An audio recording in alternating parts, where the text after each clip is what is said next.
अल्हम्दुलिल्लाहि रब्बिल आलमीन वस्सलातु वस्सलामु अला सय्यिदिल मुरसलीन व अला आलिहि व अस्हाबिहि अजमाइन। अऊज़ु बिल्लाहि मिनश शैतानिर रजीम। बिस्मिल्लाहिर रहमानिर रहीम। वअब्दुल्लाह वला तुशरिकू बिही शैअन व बिल वालिदैनि इहसानन व बिदिल कुर्बा वल यतामा वल मसाकीन वल जारि दिल कुर्बा वल जारिल जुनुबि वस्साहिबि बिल जंबि वब्निस सबील वमा मलकत अयमानुकुम इन्नल्लाह ला युहिब्बु मन कान मुख्तालन फखूरा। सदक़ल्लाहुल अज़ीम। मुअज़्ज़ज़ सामीन किराम और पर्दा नशीन ख़वातीन, इस आयत करीमा के इब्तिदा के अंदर अल्लाह तबारक व ताला का हक बयान हुआ था कि उसके ज़ात के साथ किसी को शरीक न ठहराया जाए, और उसके बाद बंदों के हुकूक में सबसे पहले वालिदैन के हक का जिक्र आया था कि उनके साथ हुस्न सुलूक किया जाए, जिंदगी में भी किया जाए, वफात के बाद भी किया जाए। और उसके बाद कराबतदार यानी रिश्तेदारों के साथ अच्छा सुलूक करने का हुक्म आया, और उसकी पहली मजलिस गुज़श्ता मरतबा हो चुकी है। अल्लाह तबारक व ताला उसे कबूल फरमा ले और हम तमाम को अपने रिश्तेदारों के हुकूक को अदा करने की तौफीक अता फरमाए। आज की इस मजलिस में जहां हमारी बात रुकी हुई है वहां से आगे बढ़ना है। अल्लाह तबारक व ताला से दुआ करता हूं अल्लाह मुझे हक कहने की तौफीक अता फरमाए और हम तमाम को उस पर अमल करने की तौफीक अता फरमाए। गुज़श्ता मजलिस में एक रिवायत बुखारी शरीफ के हवाले से मैंने नकल फरमाई थी कि अल्लाह तबारक व ताला ने जब सारी मखलूक़ात को पैदा फरमाया तो पैदा फरमाने से फारिग हुए तो उसके बाद सिला रहमी रिश्तेदारी खड़ी हुई और उसने कहा था, उसने अपील की थी कि मैं उस चीज से पनाह चाहती हूँ कि अगर मेरा हक ज़ाये किया जाए, तो उसके जवाब में अल्लाह तबारक व ताला ने फरमाया था कि जो तुझे जोड़ेगा मैं उसको जोड़ूंगा, जो तुझे काटेगा मैं उसे काटूंगा। एक और रिवायत इमाम बुखारी रहमतुल्लाहि अलैहि अपनी किताब के अंदर लाए हैं कि अर्रहीम मुअल्लक़तुन बिल अर्श तक़ूल, फरमाते हैं कि रिश्तेदारी जो है वो अर्श के पास से लटकी हुई रहती और ये लटकती है, और उस हालत के अंदर वो अल्लाह तबारक व ताला से दुआ करती है कि मन वसलनी वसलहुल्लाह, कि जो आदमी मुझे जोड़ेगा यानी रिश्तेदारों के हुकूक को अदा करेगा तो अल्लाह उसको जोड़ेगा। वमन कतानी कताहुल्लाह, कि जो मुझे कता करेगा यानी काटेगा, मैं रिश्तेदारों के हुकूक को अदा नहीं करेगा तो अल्लाह तबारक व ताला भी उसको क्या करेंगे भाई, कता कर देंगे। खैर, ये उसकी दुआ अल्लाह तबारक व ताला के सामने जारी व सारी रहती है। इससे पता चलता है कि रिश्तेदारी के हुकूक के बारे में हमें बहुत डरने की जरूरत है। इसीलिए बुखारी और मुस्लिम की रिवायत है कि एक शख्स नबी करीम सल्लल्लाहु अलैहि वसल्लम की खिदमत में हाजिर हुआ और उसने अर्ज किया, अल्लाह के महबूब सल्लल्लाहु अलैहि वसल्लम से, अखबिरनी बि अमली, ए मेरे महबूब सल्लल्लाहु अलैहि वसल्लम मुझे कोई ऐसा अमल बता दीजिए कि तुदखिलुनिल जन्ना, कि जो मुझे जन्नत के अंदर दाखिल कर दे, व युबाइदूनी मिनन नार, और मुझे जहन्नम से दूर कर दे। तो नबी करीम सल्लल्लाहु अलैहि वसल्लम ने फरमाया, ताबुदुल्लाह, अल्लाह की इबादत कर, वला तुशरिकु बिही शैया, उसके साथ किसी को शरीक न कर, व तुक़ीमुस्सलाह, नमाज को कायम कर, व तुतिज़ ज़कात, ज़कात को अदा कर, व तसिलुर रहीम, और रिश्तेदारी के साथ सिला रहमी कर। बताया चला सिला रहमी करना अपने रिश्तेदारों के साथ ये जन्नत में जाने के रास्ते को आसान करता है, और रिश्तेदारी के हुकूक को अदा न करना ये जहन्नम में जाने वाले रास्ते को क्या कर रहा है भाई, आसान कर। आप सिर्फ अंदाजा लगाइए इस बात पर कि रिश्तेदारी के हक अदा करने के अंदर कुफ्र भी माने नहीं बनता, कुफ्र भी माने यानी रुकावट बनता नहीं है। आकाए मक्की व मदनी मोहम्मद रसूलुल्लाह सल्लल्लाहु अलैहि वसल्लम का एक फरमान है जिसका खुलासा एक कलाम यह है कि इन्ना आल फुलानी, के फुला कबीला जो है यानी फुला लोग है वो मेरे औलिया में से नहीं है। लैसू बी औलियाई, वो लोग मेरे क्या कहते हैं दोस्त नहीं है। मेरे दोस्त तो अल्लाह तबारक व ताला है और नेक मोमिनीन है। लेकिन आगे मेरे महबूब सल्लल्लाहु अलैहि वसल्लम ने फरमाया कि इन रिश्तेदारों के साथ हुस्न सुलूक करने का, यानी उसके साथ जहां तक हो सकेगा मैं नमी से पेश आऊंगा, यानी उनके साथ हुस्न सुलूक करता रहूंगा। उलमा ने लिखा है इस हदीस के खुलासे के अंदर कि अल्लाह के महबूब सल्लल्लाहु अलैहि वसल्लम का इशारा अबू तालिब की तरफ था कि अबू तालिब इस्लाम के अंदर दाखिल नहीं हुए थे, इस्लाम में दाखिल नहीं हुए थे।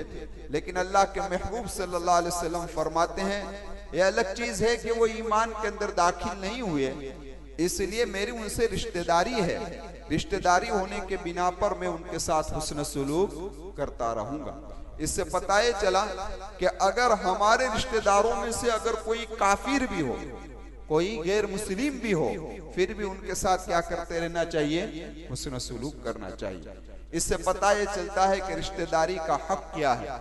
इसीलिए हजरत अस्मा रज़ियल्लाहु ताला अन्हा फरमाती है कि नबी करीम सल्लल्लाहु अलैहि वसल्लम की ज़ौजाए मोहतरमा है, वो फरमाती है कि सुलह के दिनों के अंदर जब सुलह हुदैबिया हुआ ना, तो उस वक्त मक्का वाले मदीना आना शुरू हुए, मदीना वाले मक्का जाना शुरू हो गए, क्योंकि अब अमन हो गया था। तो मक्का से हजरत अस्मा रज़ियल्लाहु ताला अन्हा की वालिदा तशरीफ लाई और वो काफिरा थी, मुशरिका थी, ईमान के अंदर दाखिल नहीं हुई थी। वो अपनी एक जरूरत लेकर आई थी, तो हजरत अस्मा से फरमाया था, अपनी जरूरत की पेशकश की यानी दरख्वास्त की। तो हजरत अस्मा रज़ियल्लाहु ताला अन्हा ने नबी करीम सल्लल्लाहु अलैहि वसल्लम से पूछा, ए अल्लाह के महबूब सल्लल्लाहु अलैहि वसल्लम, मेरी वालिदा आई है, किसके घर पर आई है, मोहम्मद रसूलुल्लाह के घर पर आई। मेरी वालिदा आई है, मुशरिका है, लेकिन वो कुछ जरूरत लेकर आई है, क्या मैं उसकी जरूरत को पूरा कर दूं? नबी करीम सल्लल्लाहु अलैहि वसल्लम ने फरमाया, जी हाँ जरूर पूरा कीजिए। इससे पता ये चला कि अगर ये गैर मुस्लिम है रिश्तेदार, फिर भी उनका हक क्या है, जरूरी है। और उससे भी अगर आगे अहमियत समझनी हो तो आप इस अंदाज से समझ सकते हैं कि एक मर्तबा नबी करीम सल्लल्लाहु अलैहि वसल्लम ने सहाबा से फरमाया था, इन्नकुम सतफ्तहून अर्दन, ए मेरे सहाबा तुम एक सरजमीन को यानी एक मुल्क को फतह करोगे। एक मुल्क को क्या करोगे भाई, फतह करोगे। और मेरे महबूब ने फरमाया वो ऐसा मुल्क है, ऐसी जमीन है कि वहां कीरात का सिक्का चलता है, 10 दिरहम का एक कीरात होता है। शहर से मुल्क से कौन सा मुल्क मुराद था? तो मुहद्दिसीन ने लिखा है कि उसे मिस्र मुराद था। क्या मुराद था? मिस्र मुराद था, क्योंकि नबी करीम सल्लल्लाहु अलैहि वसल्लम के जमाने के अंदर मिस्र फतह नहीं हुआ।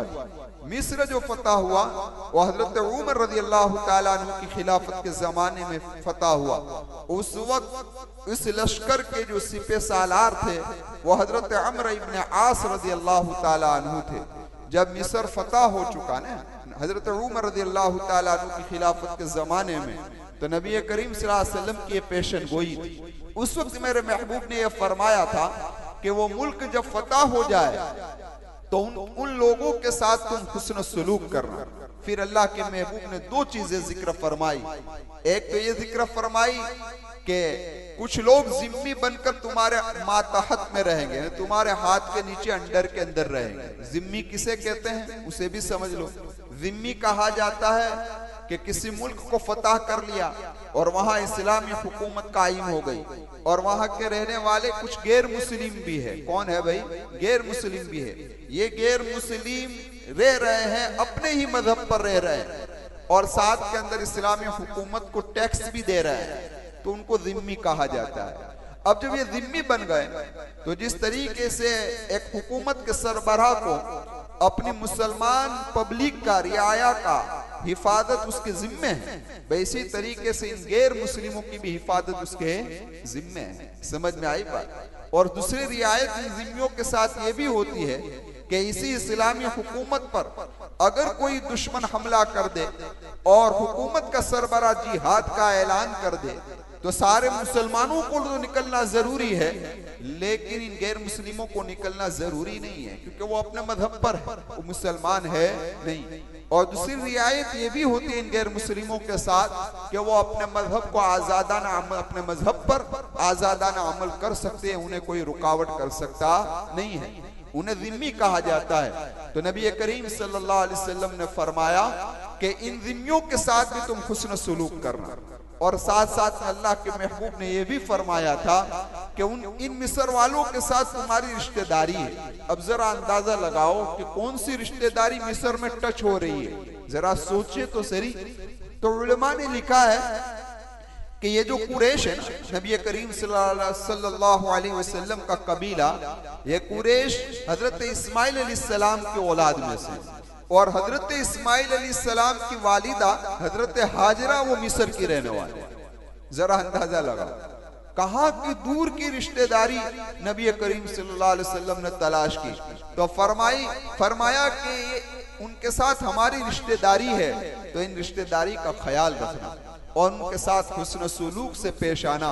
जब नबी करीम सल्लल्लाहु अलैहि वसल्लम ने इतनी दूर की रिश्तेदारी को ख्याल रखने का कहा हो, तो नजदीक की रिश्तेदारी का तो क्या हुक्म है। दूसरी रिश्तेदारी ये भी थी, ससुराली थी। इसलिए नबी करीम सल्लल्लाहु अलैहि वसल्लम के एक साहबजादे जिनका नाम हजरत इब्राहिम है, और ये हजरत इब्राहिम मारिया किब्तिया से है, और मारिया किब्तिया जो आपकी बांदी थी वो मिस्र की रहने वाली थी। कहाँ की रहने वाली थी?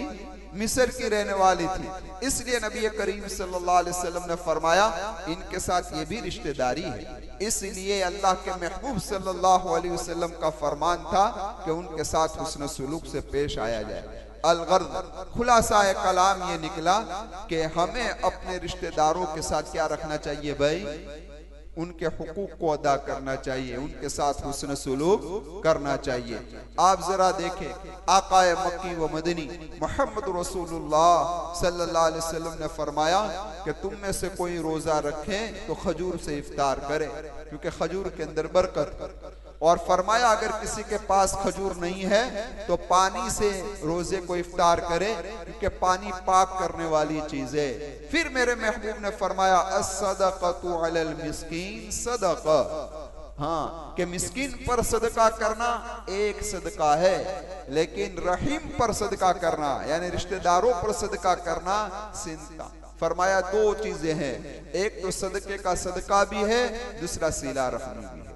पता ये चला कि अगर कराबतदारों के अंदर कोई सदके का मुस्तहिक है तो हमारा सदका उसी को पहुंचना चाहिए, उसमें दोहरा सवाब है। क्या है भाई?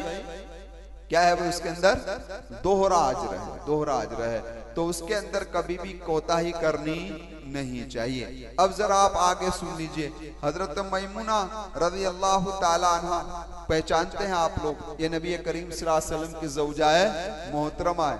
हजरत मैमुना रज़ी अल्लाह ताला अन्हा ने नबी करीम सल्लल्लाहु अलैहि वसल्लम के मशवरे के बगैर ही अपनी बांदी को आजाद कर दिया। जब अल्लाह के महबूब सल्लल्लाहु अलैहि वसल्लम की बारी आई उनके घर, क्योंकि आपकी 9 अज़वाज मुतहरात बारी बारी अल्लाह के महबूब वहां तशरीफ ले जाते थे, तो जिस दिन हजरत मैमुना की बारी आई नबी करीम सल्लल्लाहु अलैहि वसल्लम वहां पर तशरीफ ले गए। तो हजरत मैमुना ने कहा अल्लाह के महबूब सल्लल्लाहु अलैहि वसल्लम मैंने अपनी बांदी को आजाद कर दिया। क्या कर दिया? आजाद कर दिया। अब तो अल्लाह के महबूब ने फरमाया कि तूने आजाद किया, इससे बेहतर ये था कि अपनी ये बांदी तू अपने मामू को दे देती। किसको दे देती भाई? अपने मामू को देते दी। अब जरा अंदाजा लगाइए बांदी का आजाद करना कितनी फजीलत का काम है। जरा गौर कीजिए कि अगर कोई आदमी किसी बांदी को आजाद करता है तो उसके हर उज़्व के बदले में आजाद करने वाले के आजाद जहन्नम से आजाद हो जाते हैं, जहन्नम से आजाद हो जाते हैं। अंदाजा लगाई इतनी बड़ी फजीलत है बांदी और गुलाम को आजाद करने की। लेकिन नबी करीम सल्लल्लाहु अलैहि वसल्लम ने क्या फरमाया कि अपने मामू को दे देती। किसको दे देती भाई? अपने, क्योंकि उनके मामू को जरूरत थी नौकरानी की, खादिमा की जरूरत थी। तो अल्लाह के महबूब ने फरमाया कि तू अगर वहां दे देती तो अजर ज्यादा पाती। अब जरा अंदाजा लगाइए कि मामू को जब बांदी दी जाती वो तो हदियतन दी जाती, क्योंकि इनकी ही बांदी रहती मैमुना की रज़ी अल्लाह ताला अन्हा की, और ये हदियतन उनको दी जाती।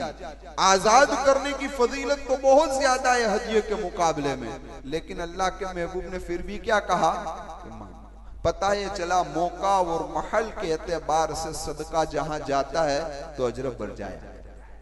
लेकिन आज हमारा ये रिवाज नहीं है। हमारे यहाँ सिस्टम यह है, मस्जिद है तो लो, मदरसा है तो लो, समझ में आई बात। लेकिन एक आदमी तड़प रहा है, बेकरार है, बेचैन है, खाने के फाफे हैं, उसकी जरूरत को पूरा करने की तरफ कोई तवज्जो देता नहीं। जहां जिस चीज की जरूरत हो और जहां जो मौका हो वहां पर अगर पैसा लग जाए तो समझ लो कि पैसा सही जगह पर हमारा पहुंच चुका है। समझ में आए बात। इसलिए रमजान मुबारक में जुमा के खुतबे के अंदर मैं बार बार ये बात अर्ज करता हूं कि जब भी हमारी ज़कात निकले, हमारे सदकात निकले, हमारी लिल्लाह रकम निकले, तो उस वक्त अल्लाह तबारक व तआला से दुआ कर लिया करो, ए अल्लाह इसको सही मुस्तहिक पर पहुंचा दे, सही जगह पर पहुंचा देना, ताकि हमारी रकम सही जगह पर पहुंच जाए। अल्लाह तबारक व तआला से दुआ करता हूं अल्लाह आज तक के हमारे दिए हुए सदकात को अतियात को कबूल फरमा ले। तो अलगर्द में ये कह रहा था, हजरत मैमुना रज़ी अल्लाह ताला अन्हा को नबी करीम सल्लल्लाहु अलैहि वसल्लम ने वसीयत फरमाई। एक वाकया लिखा है किताबों के अंदर कि अल्लाह के महबूब सल्लल्लाहु अलैहि वसल्लम ने एक मर्तबा औरतों को खिताब फरमा रहे थे, आप औरतों को भी नसीहत फरमाते थे। तो एक मर्तबा अल्लाह के महबूब ने फरमाया, औरतों तुम सदका निकाला, और साथ में मेरे महबूब ने यह भी फरमाया कि अगरचे तुम्हारे जेवरात में से ही हो, इसमें से हो, क्योंकि औरतों को जेवर बहुत पसंद होता है। समझ में आई बात। इसलिए वहां से जेवर को कम करने की कभी औरतें कोशिश करती नहीं है। तो अल्लाह के महबूब ने फरमाया तुम अपने जेवर ही में से अगर क्यों ना निकालना पड़े, जेवर में से भी सदका निकालो। तो ये मजलिस जब खत्म हो गई तो उस मजलिस के अंदर हजरत अब्दुल्ला इब्न मसूद रज़ी अल्लाह ताला अन्हु की बीवी भी थी, हजरत ज़ैनब। वो घर पर पहुंची और घर पहुंचकर कहने लगी अपने शोहर हजरत अब्दुल्ला इब्न मसूद से कि नबी करीम सल्लल्लाहु अलैहि वसल्लम ने हमें सदके का हुक्म दिया है। किसका हुक्म दिया है भाई? सदके का हुक्म दिया है, और मेरी निगाह के अंदर आपके पास कुछ है नहीं। अब्दुल्ला बिन मसूद के पास कुछ, रज़ी अल्लाह ताला अन्हु के पास कुछ था नहीं, गरीब साहबी थे, आप मेरे शोहर हैं और आपके पास कुछ है नहीं, तो मैं मेरा सदका जो है वो आपको दे दूं। तो एक काम करें ना, आप नबी करीम सल्लल्लाहु अलैहि वसल्लम से पूछते आए कि मेरी बीवी अगर मुझे सदका दे दे तो सदका चलेगा? तो हजरत अब्दुल्ला इब्न मसूद रज़ी अल्लाह ताला अन्हु ने फरमाया कि भाई मैं तो पूछने जाता नहीं, मैं तो पूछने इस बिना पर के मुझे लेना है, इसलिए मैं कहां से जाऊंगा, तो मैं पूछने नहीं जाऊंगा, एक काम कर तू ही पूछ करा। तो हजरत ज़ैनब नबी करीम सल्लल्लाहु अलैहि वसल्लम के घर पर तशरीफ ले गई अल्लाह के महबूब को मसला पूछने के लिए। आप जो मेरे महबूब के घर के दरवाजे के करीब पहुंची तो वहां एक और अंसारी औरत भी थी, और उसका मसला भी यही था कि मैं अपना सदका अपने शोहर को दे दूं, चलेगा कि नहीं? तो दोनों खड़ी है, किसी की हिम्मत होती नहीं है, किसी की हिम्मत अंदर जाने की हुई नहीं, क्योंकि अल्लाह के महबूब सल्लल्लाहु अलैहि वसल्लम का रौब ऐसा था कि आम आदमी का सवाल करना तो बहुत मुश्किल बात हो जाती। समझ में आई बात। इतने में हजरत बिलाल रज़ी अल्लाह ताला अन्हु नबी करीम सल्लल्लाहु अलैहि वसल्लम के घर से निकले, क्योंकि हजरत बिलाल अल्लाह के महबूब का हिसाब व किताब रखते थे, और हजरत बिलाल नबी करीम सल्लल्लाहु अलैहि वसल्लम के मेहमानों का इकराम करते थे। अल्लाह के महबूब को जब एक कर्ज की जरूरत पेश आती तो हजरत बिलाल ही कर्ज लेने के लिए जाया, और जब कर्ज अदा करने की नौबत आती, जब आ जाता, इंतजाम हो जाता, तो हजरत बिलाल ही कर्ज अदा करने जाया करते। तो हजरत बिलाल रज़ी अल्लाह ताला अन्हु घर से बाहर निकले तो इन दो औरतों ने कहा बिलाल एक मसला है। क्या मसला है? तो का मसला हमारा ये है कि आप नबी करीम सल्लल्लाहु अलैहि वसल्लम से पूछ ले कि हम अपने सदके को अपने शोहरों को दे दे तो चलेगा? तो हजरत बिलाल अंदर तशरीफ ले अल्लाह के महबूब सल्लल्लाहु अलैहि वसल्लम से पूछा कि दो औरतें हैं और ये पूछ रही कि हम अपना सदका अपने शोहर को दे दे तो चलेगा। तो नबी करीम सल्लल्लाहु अलैहि वसल्लम ने फरमाया कौन है वो 2 औरतें? तो हजरत बिलाल ने कहा एक तो अंसारी औरत है और दूसरा हजरत अब्दुल्ला बिन मसूद रजी अल्लाह ताला अन्हु की बीवी ज़ैनब है, ये दोनों है। तो नबी करीम सल्लल्लाहु अलैहि वसल्लम ने फरमाया जी हाँ दे दे चले जा, बेहतर है। अब जरा अंदाजा लगाओ कि इससे पता ये चला कि नफल, क्योंकि सदके जो है ना, सदका किसे कहते हैं वो समझ लो। सदका कहा जाता है वो माल जो अल्लाह के वास्ते निकाला जाए। अब अगर उस माल को निकालना अल्लाह ने मुकर्रर कर दिया है तो ये वाजिब है। ये क्या है? सदका वाजिब है। या अगर आदमी ने मन्नत मानी है कि मेरा फलाना काम हो जाएगा तो मैं इतने रुपये निकालूंगा, मेरी ये मिलकत बिक जाएगी तो मैं इतने रुपये निकालूंगा, तो ये वाजिब सदका हो गया। ये क्या हो गया? वाजिब। तो ये वाजिब सदका को जो मुस्तहीक ज़कात है उसे ही दिया जाता है और किसी को दिया जाता नहीं है। समझ में आई बात? लेकिन नफल सदका आदमी निकालता है रोजाना, या आदमी कोई काम के लिए जाने से पहले निकाल जाता है कि भाई ये सदका निकाल देता हूं ताकि मेरा ये काम क्या हो जाए, आसान हो जाए। तो ये सब नफल सदके हैं। क्या है? नफल सदके। नफल सदका आदमी, मुसलमान, गैर मुसलमान, ज़कात का मुस्तहीक, मालदार, गरीब, अपने बेटे, अपनी बीवी, अपने बेटे, अपने औलाद को भी दे सकता है। समझ में आई बात? किसको भी दे सकता है क्योंकि यह नफल सदका है। लिल्लाह रकम तुम अपनी औलाद को भी दे सकते हो, अपने भाई बहनों को भी दे सकते हो। अगर किसी अमीर को भी लिल्लाह रकम तुमने दे दी तो आपका ये सदका हदिया बन जाएगा। क्या बन जाएगा? हदिया बन जाएगा। और सदका गरीब को दोगे तो ये सदका क्या हो जाएगा? सदका हो जाएगा। तो खैर अर्ज में आपसे यह कर रहा था कि नफल सदकात जो है लिल्लाह रकम है वो आप अपने अहले खाना में से भी किसी को दे सकते हो, लेकिन कराबतदारों का हक है, उनके हक को क्या करना चाहिए? अदा करना चाहिए। अब आइए असल बात पर, फिर बात इंशाअल्लाह आइंदा मजलिस में करेंगे। असल बात यह है कि हर रिश्तेदार का हक हुआ करता है, लेकिन दर्जे के एतबार से हर एक का हक होता है। जैसा जिसका दर्जा ऐसा उसका हक। अब जरा देखें, नसबी एतबार से जितनी हमारी रिश्तेदारी है उनमें सबसे बड़ी, सबसे आला रिश्ता अगर कोई है तो वो माँ बाप का रिश्ता। कौन सा रिश्ता है? तो जो हक माँ बाप का है वो भाई बहन का नहीं हो सकता। जो हक भाई बहन का है वो खाला और फूफी का नहीं हो सकता, मामू और चचा का नहीं हो सकता।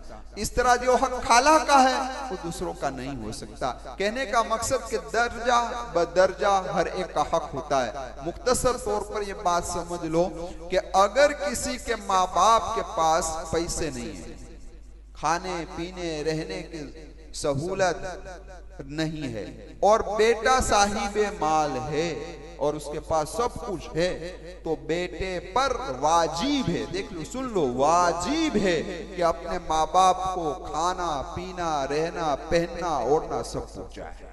समझ में आए? हाँ, ये अलग चीज है कि माँ बाप भी अगर साहिब माल है वो अपनी सारी जरूरतों को बआसानी पूरा कर लेते, खाना पीना रहना सहना ओढ़ना बिछोना सब कुछ पूरा कर लेते हैं, तो फिर औलाद पर वाजिब नहीं है कि माँ बाप को दे, लेकिन उनके साथ हुस्न सुलूक करे, बेहतर है। इसी तरीके से दूसरे जितने भी रिश्तेदार हैं, भाई बहन है, अगर उनके पास माल है और वो अपना खाना पीना रहना सहना अपनी जरूरत को पूरा कर लेते हैं, तो उसको उन पर खर्च करना वाजिब नहीं है। लेकिन अगर आप हुस्न सुलूक करें कोई हर्ज नहीं है। लेकिन थोड़ी देर के लिए समझ लो कि अल्लाह ने आपको दिया है और आपके रिश्तेदार ऐसे हैं कि जिनके पास न खाने के ठिकाने, न पीने के ठिकाने, न रहने सहने के ठिकाने हैं, तो फिर तफसीलात है। तो फिर क्या है? तफसीलात है कि कब तुम पर वाजिब है और कब तुम्हारे लिए हुस्न सुलूक करना चाहिए। समझ में आई बात? मसलन आपकी खाला है और बड़ी हालात में है और उसका बेटा भी है, लेकिन बेटा साहिब माल है लेकिन बेटा तवज्जो देता नहीं है, तो आपके लिए हुस्न सुलूक करना जरूरी है, वाजिब तो नहीं कहूंगा, लेकिन हुस्न सुलूक करना चाहिए। आपको अपनी खाला का, फूफी का, भाई बहनों का ख्याल रखना चाहिए। लेकिन इस रुए जमीन पर एक ऐसी शख्सियत है, रुए जमीन पर एक ऐसी शख्सियत है कि अगर वो करोड़पति हो, अरबपति हो, अजबपति हो, पदमोपति हो, क्योंकि गिनती में आखिरी गिनती आती है पदम की, पदम 10 पदम, 10 पदम पर खत्म हो गई गिनती। समझ में आई बात? पदमोपति हो फिर भी इसका नफका और खर्च तुम पर वाजिब है, और वो शख्सियत तुम्हारी बीवी है। कौन है? तुम्हारी बीवी है। तुम्हारी बीवी अरबोपति हो तब भी उसका नफका तुम ही पर वाजिब है, उस पर वाजिब नहीं। समझ में आई बात? तो ये हक है इन लोगों का, उसको अदा करना चाहिए। रिश्तेदारों का सबसे अदना में अदना हक क्या है वो समझ लीजिए, और उसकी तफसील इंशाअल्लाह आइंदा मजलिस में करूंगा। अदना हक रिश्तेदारों का ये है कि बार बार उनकी मुलाकात की जाए, उनकी खबरगिरी की जाए, दुआ सलाम किया जाए। समझ में आई बात? बिल्कुल आदमी उनकी मुलाकात न करे, दुआ सलाम भी न करे, कुछ भी न करे, तो फरमाया कि कता रहमी, और कता रहमी की सजा जहन्नम। क्या है भाई? कता रहमी। हाँ, आज हम बहुत सारे हैं, हम अपने कामों में ऐसे उलझे हुए हैं कि हमारी खालाएं बड़ी उम्र की हो गई, फूफियां बड़ी उम्र की हो गई, बड़े अब्बा चचा हो गए, बड़ी उम्र के हो गए। आज हमें उनके पास जाने की भी तौफीक होती नहीं है, मुलाकात की भी तौफीक। और कभी तो आप, अभी तो हम उम्र के एक हिस्से में पहुंचे हैं, लेकिन जब आदमी बूढ़ा हो जाता है ना, तो एक बात को बार बार रिपीट करता है। आप देख लेना, नोट कर लेना, एक बात को आपको कई मजलिसों में वो सुना चुका होगा, फिर भी आप जब उनकी मुलाकात के लिए जाएंगे तो वही कैसेट वो सुनाएगा, वही कैसेट वो सुनाएगा। उससे नौजवान बिजक जाता है कि क्या बार बार एक लेकर बैठा है। ये बुढ़ापे का तकाजा है। किसका तकाजा है भाई? बुढ़ापे का तकाजा है। हमें उनको सुनना चाहिए, उनका सुनने वाला कोई होता नहीं है। वो अपने दिल को क्या कहते हैं, हमारी जुबान में हड़वा करना चाहते हैं, हल्का करना चाहते हैं, उनको सुनना चाहिए। तो ये रिश्तेदारी का हक है कि जो हमारे जितने रिश्तेदार नसबी एतबार से हैं उनका ख्याल रखें। अब उसकी कुछ तफसीलात है, वो इंशाअल्लाह आइंदा मजलिस में मैं आप हजरात के सामने पेश करूंगा कि अदना दर्जे की क्या क्या तफसीलात है।